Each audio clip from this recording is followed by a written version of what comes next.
Nag-focus.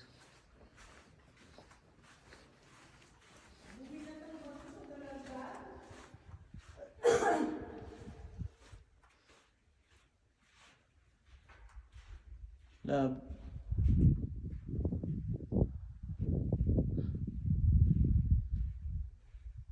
Okay na yung entrance ng 10 reals. Papawin natin sa dalagdag. Hindi na tayo logi. Isang kilo kukuhanin natin.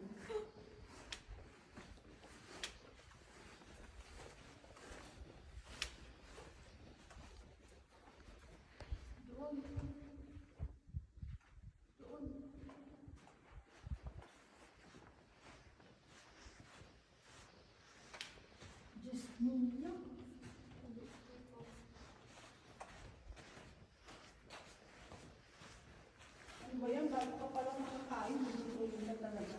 Mauuntog ka pati.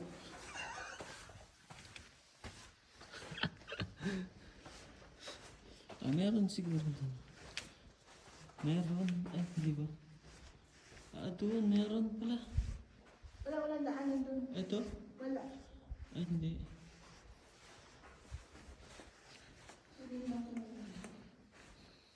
Mag-ilaw naman pala pag gabi. Siguro yung grabe no. Grabe yung ginawa nila dito no. Di man ginawa. Ganyan talaga yan. Hindi ba grabe yung ano Discover na-discover lang dito nila. no. Welcome to Alshalan Cafe. Ang layo-layo naman pala.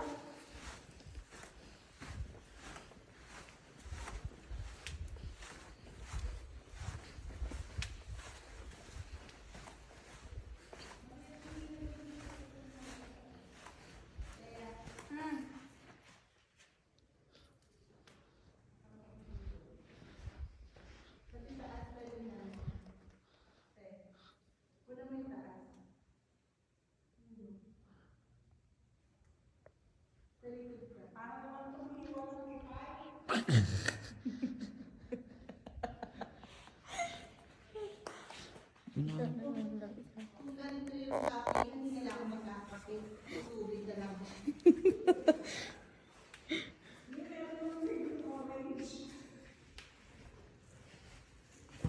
May kasama kong tupay. Oo, may ilaw din.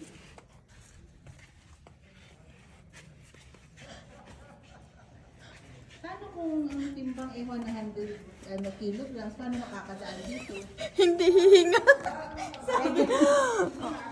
Eh, di gas-gas na. Hanggang ano, ganun ka lang. Tapos, magtambag na ng ambulance kasi dito.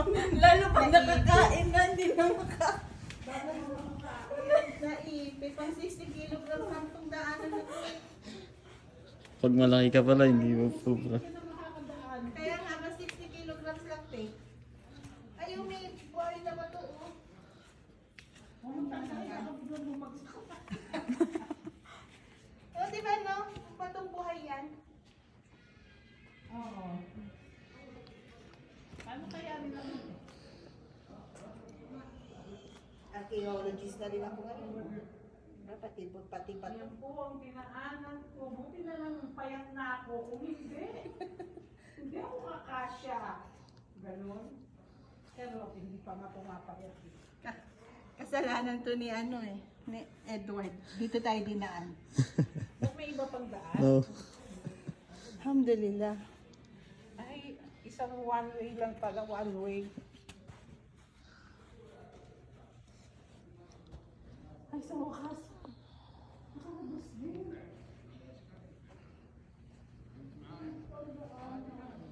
Tapos kapila kakainin natin. Naso natin yung sumuot sa maliit masjid na daanan.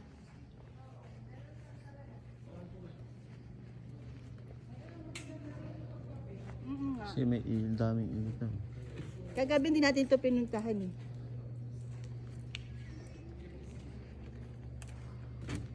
At magagalit na ng mga kasama ni Edward, hindi naman yung lalaki kayong bato. Ganda. Kape lang. Ha? Wala na iba?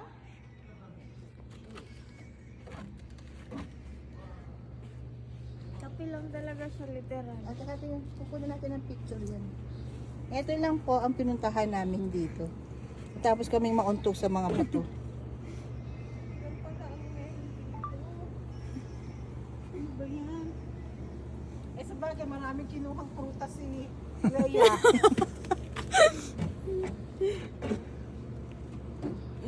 Dahil hindi naman masyadong kamahalan yung kape nila, no?